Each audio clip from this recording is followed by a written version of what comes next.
Nandakumar sir, இதை நம்ம எப்படி புரிஞ்சிக்க வேண்டியிருக்கு? 3 விருந்தினர்களும் 3 கோணங்களை முன்வைக்கிறாங்க இல்லையா? அப்படிதான் பார்க்க வேண்டியது இருக்குதா? தமிழ்நாட்டை வஞ்சிக்கக்கூடிய அல்லது தென்னிந்தியாவை வஞ்சிக்கக்கூடிய அம்சங்களுக்காகத்தான் இந்த தொகுதி மறுசீரமைப்பு இந்த விவகாரத்தை கொண்டு வராங்களா?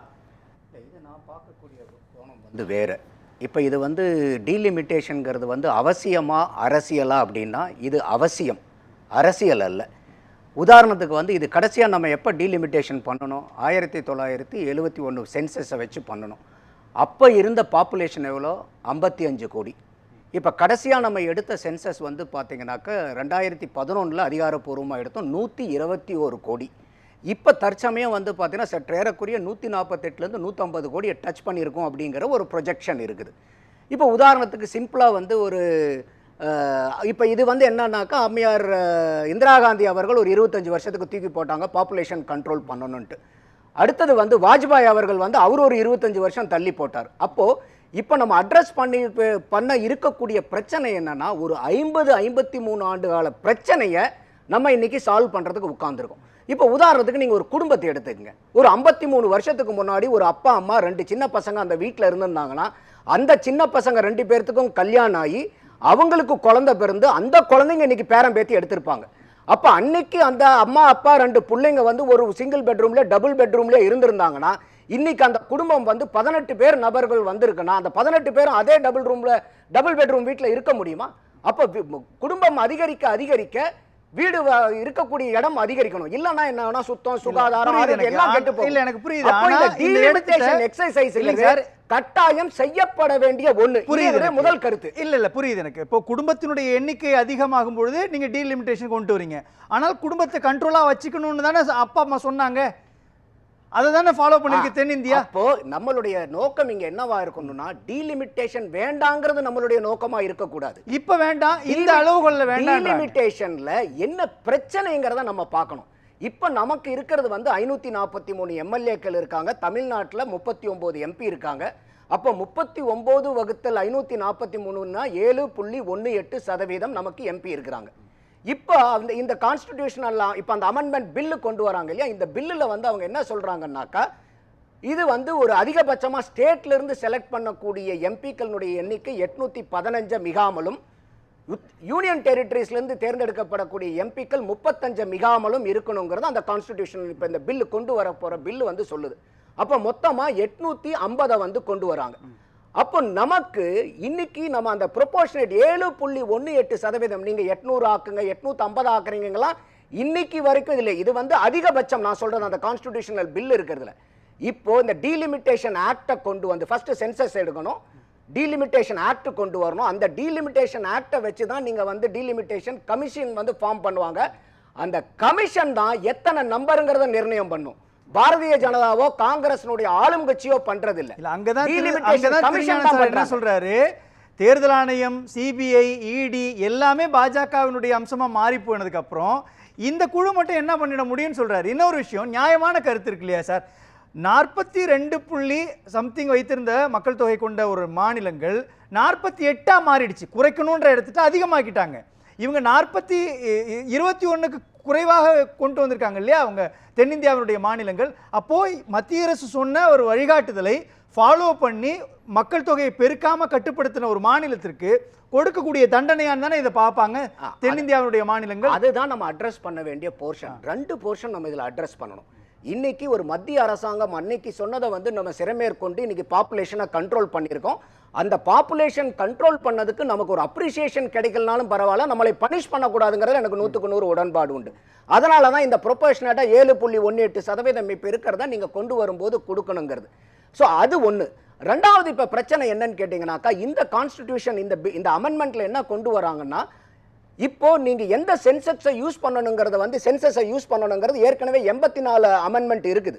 அந்த 84 ஆர்டிகல் என்ன சொல்லுதுனாக்கா 2026க்கு அப்புறம் எடுக்கக்கூடிய முதல் சென்சஸ்னுடைய அடிப்படையில் தான் டீலிமிட்டேஷன் அமையணுங்கிறது ஏற்கனவே கான்ஸ்டிடியூஷன்ல இருக்குது.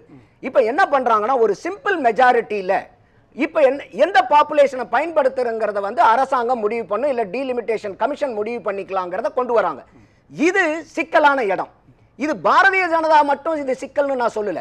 நாளைக்கு எந்த அரசாங்கம் மத்தியில் ஆளுங்கட்சியா வந்தாலும் இப்ப சிம்பிள் மெஜாரிட்டியில நம்ம வந்து எந்த சென்சஸை வேணா யூஸ் பண்ணி டீலிமிட்டேஷனை பண்ணலாம் அப்படிங்கிற மாதிரி வந்தா மத்திய அரசாங்கமா எதிர்காலத்துல யாரு வந்தாலும் இந்த சட்டத்தை ஏதுவா அவங்களுக்கு பயன்படுத்தி அந்த டீலிமிட்டேஷனை சாதகமா பயன்படுத்திக்கிறதுக்கு ஒரு வாய்ப்பு இருக்குது. இது வந்து ஒரு பெரிய நுவான்ஸ் இந்த இடத்துல இருக்கிறது. இதை நம்ம அட்ரஸ் பண்ணணும். அடுத்தது இப்ப நான் சொன்னேன் உங்களுக்கு பாப்புலேஷனை கண்ட்ரோல் பண்ணனா நமக்கு பீனலைஸ் பண்ணக்கூடாது. அப்ப நம்ம என்ன புட் ஃபோர்த் பண்ணணும்னா இப்ப உடனே நான் கருப்பு கொடி காட்டுறேங்கிறது அது எதிர்ப்பு, பயத்தை கிளப்புறது. நீங்க இப்ப என்ன பண்ணணும்னா நீங்க பாலிசி கிளாரிட்டியை கொண்டு வரணும். அதுதான் அது பயம்னு நீங்க சொல்றீங்க. ஆனா அது உரிமை என்னன்னு பாக்குறாங்க. நீங்க நல்லா யோசிச்சு பாருங்க. இந்தியாவுக்கே அதிகமான ஜிஎஸ்டியை கொடுக்கிறது தமிழ்நாடு. ஆனால் திரும்ப அந்த ஃபண்ட் எங்களுக்கு கொடுக்கறதுல நீங்க குறைவா கொடுக்குறீங்க. ஆனால் உத்தரப்பிரதேசம் ஜிஎஸ்டியை கொடுக்கறதே இல்லை. ஆனால் உத்தரப்பிரதேசத்துக்கு அதிக நிதி ஒதுக்கப்படுகிறது, பீகாருக்கு அதிக நிதி ஒதுக்கப்படுகிறது. தொகுதியில் நாங்கள் பாப்புலேஷனை கம்மி பண்ணி வச்சிருக்கிறோம், அவங்க பாப்புலேஷன் அதிகமாக்குறாங்க. பாப்புலேஷன் அதிகமாக்குறவங்களுக்கு அதிக இடத்தையும் கம்மியாக வச்சிருக்கிறவங்களுக்கு கம்மியாக கொடுக்கறதுன்றது சரியான பார்வையா? ஜிஎஸ்டிலையும் புறக்கணிப்பு, தொகுதி மறுவரையிலும் புறக்கணிப்புன்னா அது உரிமை போர் தானே. அது இதை ரெண்டு விதத்தில் நான் ஆன்சர் பண்றேன். இப்போ இந்த பாப்புலேஷன் பேஸை மட்டும் வச்சு இதை பண்றது சரியல்ல. அது என்னுடைய முதல் வாதம். இதுல நீங்க சில பெர்ஃபார்மன்ஸ் மேட்ரிக்ஸையும் உள்ளார கொண்டு வாங்க. நீங்க சொல்ற மாதிரி ஒரு ஜிடிபி கான்ட்ரிபியூஷன் நம்ம வந்து இன்னைக்கு 9% தமிழ்நாடு ஸ்டேட் வந்து 7.18% எம்பி ப்ரொபோர்ஷன் இருந்தாலும் ஜிடிபிக்கு 9% கான்ட்ரிபியூஷன் பண்றோம். அப்போ ஒரு ஜிடிபியை கொண்டு வாங்க, ஹியூமன் டெவலப்மெண்ட் இண்டெக்ஸை கொண்டு வாங்க. அப்ப இந்த மாதிரி வெறும் பாப்புலேஷன் அடிப்படையில் இல்லாம நீங்க ஒரு ஸ்லோகனை மட்டும் ரைஸ் பண்ணாம ஒரு பயத்தை பீதியை கிளப்பாம ஒரு ஆக்கப்பூர்வமான சொல்யூஷன் கொடுங்க. இல்ல சார், போராட்டத்தை நடத்தக்கூடிய திமுகவே திமுக கூட்டணியில கேள்வி கேட்கணும் இல்லையா? இந்த சந்தேகங்கள்லாம் அதை ஆய்வு செய்த குழுக்குள்ள இருந்திருக்கும் இல்லையா? அந்த குழு இதெல்லாம் சரி பண்ணிட்டு தானே இதை வந்து நீங்க வந்து பிரசன்ட் பண்றதுக்கே வந்திருக்கணும். இந்த குழு தான் இன்னைக்கு வரைக்கும் எதுவுமே சொல்லலையே சார். இப்பதான் அவங்க டேபிளே பண்ண போறாங்க. சொல்லணும் இல்லையா சார்? சார் வரும்போது சொல்லல, புரியுது எனக்கு. எல்லாருமே ஒரு கண் பார்வையற்றவர் வந்து யானையை தொட்டு பார்த்துட்டு ஒவ்வொருத்தரும் யானையை இப்படி இருக்கும் இப்படி இருக்கும்னு டிஸ்கிரைப் பண்ணோம் பாத்தீங்களா? அந்த கதை அந்த மாதிரி இப்ப ஒவ்வொருத்தரும் அவங்க கோணத்துல இருந்துட்டு இப்படி இருந்தா என்ன பண்றது, இந்த சென்சஸை பயன்படுத்தினா என்ன பண்றது. இப்ப ஐயா ராமசுப்ரமணியம் கூட 2011 சென்சஸை வச்சு இவங்க பண்ணுவாங்க அப்படிங்கும் போது அது ஒரு யூகம். அதுல ஒன்னும் கிளியர் கட்டா சொல்லல. ஆனா இங்க எங்க கேள்வி எனக்கே வருதுன்னா நீங்க எந்த சென்சஸை யூஸ் பண்ணுங்கிறது ஏற்கனவே நீங்க 84 அமெண்ட்மென்ட் புரியுது சார். இதுல சந்தேகம் இல்ல, எந்த விதமான கருத்தையும் மத்திய அரசோ பாஜகவோ சொல்லல. ஆனால் ஒரு மாநிலத்தினுடைய முதலமைச்சராக ஸ்டாலின் ஒரு கேள்வி எழுப்புறார் இல்லையா? இந்த டீலிமிட்டேஷன் விஷயத்துல இதெல்லாம் எங்களுக்கு சந்தேகம் வருது. நீங்க அவர் எதிர்க்கட்சி தலைவராகவோ அல்லது அரசியல் கட்சி தலைவராகவோ பார்க்க தேவையில்லை. ஒரு மாநிலத்தினுடைய முதலமைச்சர் கேட்கக்கூடிய கேள்விக்கு ஒரு நாட்டினுடைய பிரதமர் பதில் சொல்லணும் இல்லையா? அல்லது உள்துறை அமைச்சர் பதில் சொல்லணும் இல்லையா? அபிஷியல் டோன் தானே சார் இதுல எடுக்கணும். இல்லைங்க, இதுக்கு தான் வந்து அங்க பாராளுமன்ற தொடர் அந்த கூட்டம் இந்த பில்லை பத்தி தான் விவாதிக்கப்பட போகுது. அப்போ ஒவ்வொருத்தரும் ஒவ்வொரு இடத்துல இருந்து கேட்டுட்டு இருக்கும்போது ஒவ்வொரு டிஸ்கிரிப்ஷன் கொடுக்க முடியாது. அது அபிஷியல் ஸ்டேட்மெண்ட்டாகவும் மாறாது. இப்போ ஐயா ஸ்டாலின் ஒரு கேள்வி ஒரு ட்வீட்ல போடுறாருன்னு வச்சுங்க, ஐயா நரேந்திர மோடி ஒரு ட்வீட்ல ஒரு ஆன்சர் பண்றாருன்னா அது அபிஷியல் ஆன்சரா மாறிடுமா? அப்ப அதுக்கு தானே இந்த பாராளுமன்ற கூட்டத்தொடர் இங்க நடக்குது. அதுல தானே போய் விவாதிக்க போறோம். அப்ப அந்த விவாதத்துல நமக்கு உரிமை கட்டாயமா தமிழ்நாட்டு உரிமை காப்பாற்றப்படணும். ஆனா அந்த உரிமையை காப்பாற்றுற நடவடிக்கைங்கிறது வேற, மக்கள் கிட்ட பீதியை கிளப்புற நடவடிக்கைங்கிறது வேற. இப்ப உதாரணத்துக்கு நான் சொல்ல அனுமதியோட அவர் ஏதோ குறுக்கிடுறாரு. இல்ல, ஒரே ஒரு விஷயம் தான். அதாவது அவர் சொன்ன ஒரு கருத்தை ஏத்துக்கலாம். அவர் டீலிமிட்டேஷன் என்பதை எல்லாரும் எதுக்குறாங்கிறது உண்மை கிடையாது. என்ன விஷயம்னு சொன்னா அதுக்கான அடிப்படைகளை வெளிப்படையாக விவாதிங்க. விவாதிப்பதே இல்லை. எப்போ நம்முடைய முதல்வர் ஒரு ஓப்பன் அட்டாக் கொடுத்ததுக்கு அப்புறம் தான் வெளியில் வருது உண்மை. அது வரைக்கும் என்ன சொல்லிட்டு இருந்தாங்க, நாங்கள் வந்து மகளிருக்கான இடஒதுக்கீடு தான் கொண்டு வரோம். இந்த ஒரு பொய் பிரச்சாரம் தான் இருந்தது. பசுத்தோல் போர்த்திய புலின்னு சொல்லுவோம் இல்லையா, உள்ள புலி இருக்குதுங்கிறத முதல்வர் வெளிப்படையாக தூக்கி போட்டார். என்ன நம்ம எடப்பாடியார் கூட என்ன சொன்னார், இது வந்து வெறும் இடஒதுக்கீடுங்க, மகளிருக்கு இதை போய் ஏன் எதுக்குறீங்க அப்படின்னாரு. ஆனா உண்மையில டீலிமிட்டேஷனோட லிங்க்டுங்கிறதே இப்பதான் தெரியுது. வெளிப்படைத்தன்மையே இல்லாத ஒரு அரசு பிஜேபி அரசு. இது டீலிமிட்டேஷன் மகளிருக்கான ஒதுக்கீடோட ஒரு இன்டர்லிங்க்ன்றாங்க. இல்ல, இப்ப நீங்க மகளிருக்கு நீங்க இடஒதுக்கீடு நீங்க 33% சுதந்திர இந்தியாவில் இப்ப பாரதிய ஜனதா தான் கொண்டு வந்திருக்கு. அதே சமயம் சாதிவாரி கணக்கெடுப்பையும் சுதந்திர இந்தியாவில் பாரதிய ஜனதா தான் கொண்டு வந்திருக்கு. அப்ப நீங்க ஒரு தொகுதி மறுவரையறை செய்யாம பெண்களுடைய தொகுதி எதுன்னு நீங்க எப்படி டிசைட் பண்ண முடியும்? இன்னைக்கு இதனால் வரைக்கும் எடுக்கக்கூடிய அத்தனை சென்ஸ்லையும் எஸ்சி எஸ்டியினுடைய பாப்புலேஷன் எடுத்துக்கிட்டே தான் இருக்கும் 2011 வரைக்கும். அதுக்கு தகுந்த மாதிரி ஒவ்வொரு தடவையும் பவுண்டரிஸை வந்து ரீட்ரா பண்ணிக்கிட்டு தான் இருக்காங்க. இப்போ நீங்க மகளிருக்கு அதை நீங்க ஒதுக்கீடு பண்ணணும், 33% கொடுக்கணும் அப்படின்னா நீங்க வந்து டீலிமிட்டேஷன் பண்ணாம நீங்க எப்படி வந்து கொடுக்க முடியும்? அம்சங்களை சேருங்க, தாராளமா பண்ணுங்க. புரியுது. நாடாளுமன்றத்தில் இது தொடர்பான விவாதம் வரும்பொழுது ஒடிசாவை சேர்ந்த ஒரு எம்பி கேட்கிறாரு, ஏற்கனவே 3:1 என்ற அடிப்படையில் மகளிர் உள்ள போறாங்களே, எந்த அடிப்படையில நீங்க மகளிருக்கான இடஒதுக்கீடு அம்சத்தை இதுக்குள்ள கொண்டு வரீங்கன்னு கேக்குறேன். அதுக்கு பதில் 3:1 எங்க உள்ளார போறாங்க? இல்ல ஒடிசாவினுடைய ஒரு எம்பி கேக்குறாரு, நாடாளுமன்றத்துல கேக்குறாரு, எங்க உள்ளார போறாங்கன்னு கேக்குறேன். இல்ல சார் ஏற்கனவே அப்படி தமிழ்நாடு சட்டமன்றத்துல 16வது சட்டமன்றத்துல இப்ப சிட்டிங் எம்எல்ஏல வந்து பாத்தீங்கன்னா வெறும் 12 பேர் தான் பெண்கள், 5% தான் பெண்கள். போன 15வது சட்டமன்றத்துல கூட வந்து பாத்தீங்கன்னா 9% இருந்தாங்க. இப்ப வெறும் 12 எம்எல்ஏக்கள், 5% தான். எங்க இருக்கு 33% எங்க இருக்கு, 5% எங்க இருக்கு? அப்பன்னா வெளிப்படையா சொல்றதுல என்ன சார் ப்ராப்ளம் வருது? வெளிப்படையா இது வந்து தொகுதி மறுவரையே கிடையாது. அதத்தான் நான் கேட்கணும். பாலிசி கிளாரிட்டி கேளுங்க. அதத்தான் இப்ப ஒளிச்சிருக்காங்க. உதாரணத்துக்கு நான் ஒரு சிம்பிள் எக்ஸாம்பிள் சொல்றேன். இப்ப பாராளுமன்றத்துல இப்ப எல்லாமே நம்மளை விட புத்திசாலிகள் தான் நாங்க எம்பியா தேர்ந்தெடுத்து அனுப்பிச்சிருக்கிறோம். ஒண்ணுமே இல்லாம கவருக்குள்ளார வச்சு மறைச்சு 33 பெண்கள் ரிசர்வேஷன் மட்டும் சொல்லி கீழே பேப்பர் எல்லாம் வேற பேப்பர் வச்சு பாஸ் பண்ணிட முடியுமா? அந்த அளவுக்கு வந்து நம்மளுடைய எம்பிக்கெல்லாம் வந்து அறியாமையில தான் இருக்கக்கூடிய எம்பிக்களை, புத்திசாலித்தனம் இல்லாத எம்பிக்களை தேர்ந்தெடுத்து அனுப்பிச்சிருக்கிறோமா? அப்போ இந்த விவாதம்னு வரும்போதே அத்தனையும் அங்க நமக்கு தெரியாத கோணங்கள் எல்லாம், தெரியாத விஷயங்கள் எல்லாம் அங்க விவாதிக்கப்படும் சார். நம்ம என்ன சாதாரண மக்கள் தேர்ந்தெடுத்து அனுப்பிச்சிருக்கிறோமா ஒவ்வொரு மாநிலத்தில இருந்தும்? விவாதிக்காமலே நிறைவேற்றணும். அதான் உங்களுடைய நோக்கம். இதுல நீங்க நம்ம எங்க கேள்வி கேட்க வேண்டியது இருக்குன்னா, என்னுடைய क्वेश्चन எங்கன்னா, இன்னைக்கு நீங்க ஒரு அமெண்ட்மென்ட், நீங்க கான்ஸ்டிடியூஷன் அமெண்ட்மென்ட் கொண்டு வரும்போது 2/3 மெஜாரிட்டி வேணும். அதை இப்ப சிம்பிள் மெஜாரிட்டியில கொண்டு வராங்க. அதை நம்ம கேள்வி கேட்கணும். டீலிமிட்டேஷன் வந்து ஐயா முதல்ல போன தடவை கூட 2024 இந்த பிரச்சனையை கிளப்பினார். அப்ப என்ன கிளப்பினார் ஐயா ஸ்டாலின் அவர்கள்? கார்னிகி ரிப்போர்ட்டை வச்சுட்டு பண்ணார். அந்த கார்னிகி ரிப்போர்ட்ங்கிறது எப்ப வந்தது? 2019 வந்த ரிப்போர்ட். ஏதாவது இந்திய சம்பந்தப்பட்ட ரிப்போர்ட்டா? இல்ல, அது வெளிநாட்டில் இருக்கக்கூடிய ஒரு அரசியல் சார்ந்து ஆய்வு பண்ணக்கூடிய அமைப்பு. அவங்க ஒரு ரிப்போர்ட்டை கொண்டு வந்து ஒரு டிஃபரண்ட் சினாரியோஸ் அதுல பிரசன்ட் பண்ணாங்க. எந்த ஒரு ஆய்வா இருந்தாலும் ஒரு சினாரியோஸ், இந்த சினாரியோ ஏன்னா என்ன, சினாரியோ பீனா என்ன, உடனே அத்தனை பேர்த்தையும் கூப்பிட்டு எல்லாமே பறிபோக போகுது இதைத்தான் சொல்றேன். பீதியை கலப்பாதீங்க. அப்ப இந்த கேஸ் சிலிண்டர் தட்டுப்பாடு வரும்போது கூட ஒரு மாநில அரசாங்கத்தினுடைய கடமை என்னவா இருக்கும்? தட்டுப்பாடு இருந்தா கூட இல்ல, நீங்க வந்து தேவையா இருக்கிறவங்க இந்த டைமுக்கு மேல நீங்க புக் பண்ணாதீங்க, வாங்கி இத்தனை நாள் கழிச்சதுக்கு அப்புறம் நீங்க புக் பண்ணுங்க. அப்ப இருக்கக்கூடிய பிரச்சனையை மக்கள்கிட்ட விளக்கி சொல்லி அந்த மக்கள் கிட்ட இருக்கக்கூடிய பயத்தை தெளிவிக்கணும். ஆனா இங்க ஐயா ஸ்டாலின் அவர்கள் இதை பயன்படுத்தி, ஐயா ஆர்டி சொன்ன மாதிரி இந்த 2026 தேர்தலை மையப்படுத்தி இந்த டீலிமிட்டேஷனே வந்து ஒரு பெரிய பூதாகரம்னு சொல்லி அது மேல வந்து ஒரு பெரிய கட்டமைப்பு, ஒரு பீதி, பயத்தை மக்கள் கிட்ட ஏற்படுத்துறது ஆட்சியாளர்களுக்கு அழகல்ல. ராமசுப்ரமணியன் சார், ரொம்ப நேரம் குறுக்கிட்டே இருக்கிறீங்க. வேற ஒண்ணும் இல்ல, எனக்கு முன்னாடி பேசிய நண்பர் நந்தகுமார் அவர் சொல்றார், இப்ப ஏன் பெண்களுடைய ரிசர்வேஷன் இப்ப இல்ல, எஸ் அந்த 33% இல்ல, பட் இந்த constitution amendment can be made. அது யாரும் அப்போஸ் பண்ணவே 1/3 வரட்டும் அப்படின்னு. அதை 543லயே கொண்டு வரலான்றேன். இது நான் சொல்லல சார், இந்துல ரொம்ப தெளிவாக அந்த எடிட்டோரியல சொல்லுகிறது. 543லயே அந்த 1/3 நீங்க கொண்டு வாங்க. அது எப்படி கொண்டு வரலாம் அப்படின்னு ஒரு கொஸ்டினை ரைஸ் பண்றாரு மிஸ்டர் நந்தகுமார். அதுக்கு என்ன பண்ணலாம்னா, இப்ப இந்த ஏபிசிடி அது வந்து இந்த தடவை பெண்களுக்கான ரிசர்வேஷன், ஜிஹெச்ங்கிறது அடுத்த தடவை வர போறது, மாறி மாறி மாறி வரும். அதனால 543 புரிஞ்சுச்சு சார், ரொம்ப சரியான இடம் தானே சார். பல மாநில கட்சிகள் இப்ப இருக்கிற தனி தொகுதின்னு ஒதுக்குறாங்க இல்லைங்க சார். நான் வந்துறேன் டாக்டர்.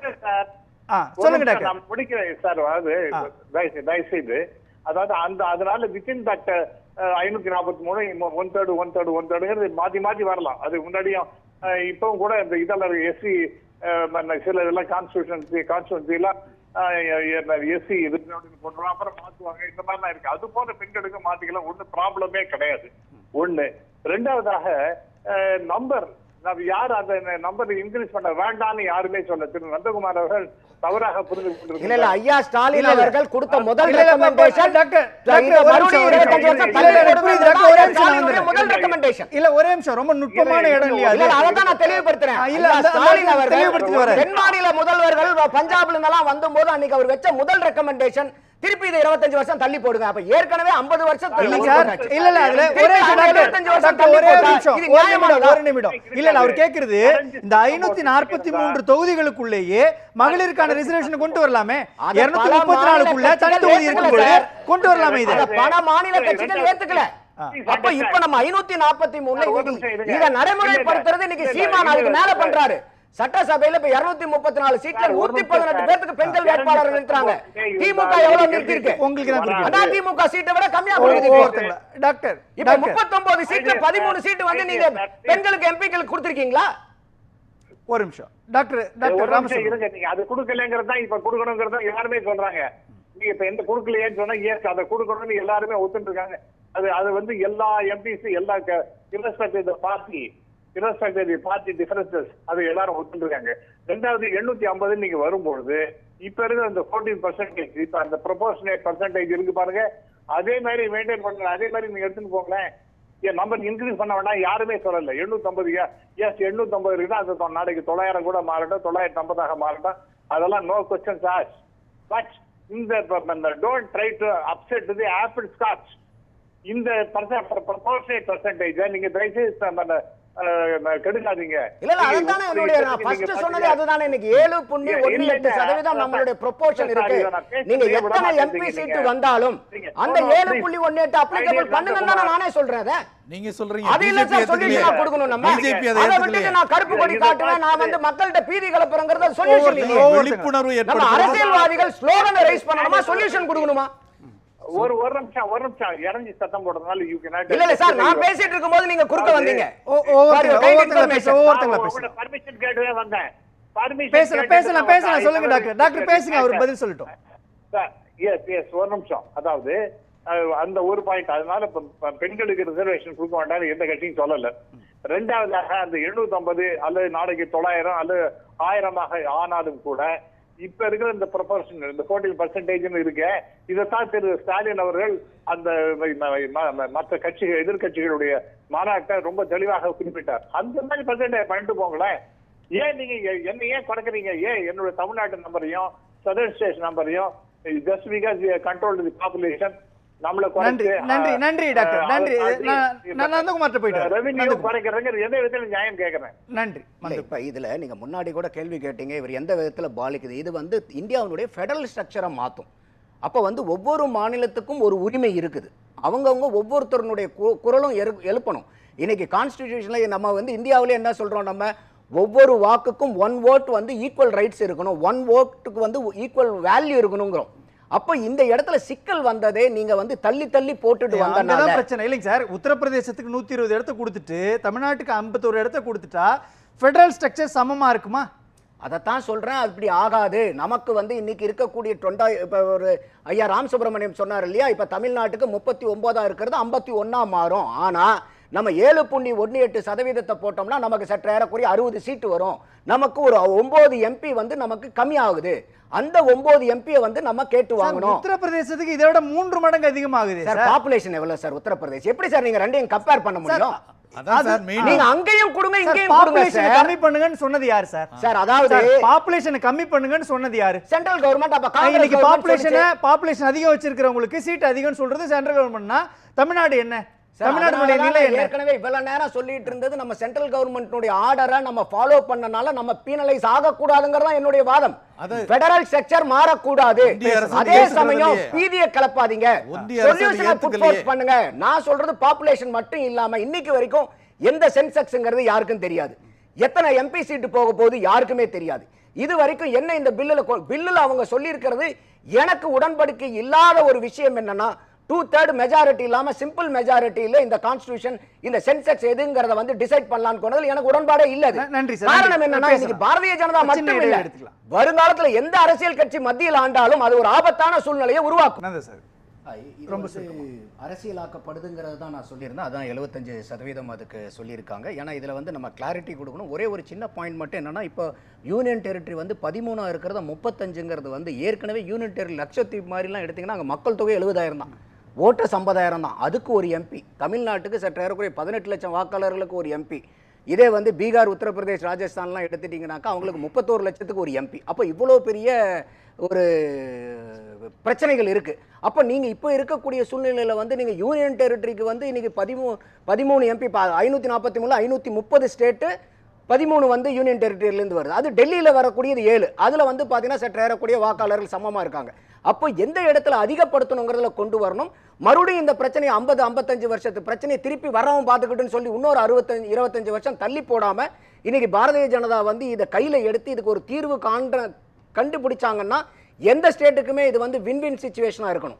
சவுத்துக்கா இருந்தாலும் சரி, நார்த்துக்கா இருந்தாலும் சரி, இப்போ எப்படி வந்து இந்த ஃபினான்ஸ் கமிஷன்ல வந்து முதல்ல பாப்புலேஷனுக்கு அதிகமாக கொடுத்தாங்க, கடைசீட்டில் இப்போ வந்து இருக்கக்கூடிய இன்னைக்கு 16வது இதுல எல்லாம் பார்க்கும்போது இன்னைக்கு பாப்புலேஷனுடைய ரெப்ரசன்டேஷன் வந்து கான்ட்ரிபியூஷன் குறைஞ்சி இன்னைக்கு ஸ்டேட் கவர்மெண்ட்டுடைய பர்ஃபார்மன்ஸ் எல்லாம் இன்க்ளூட் பண்ணியிருக்காங்க.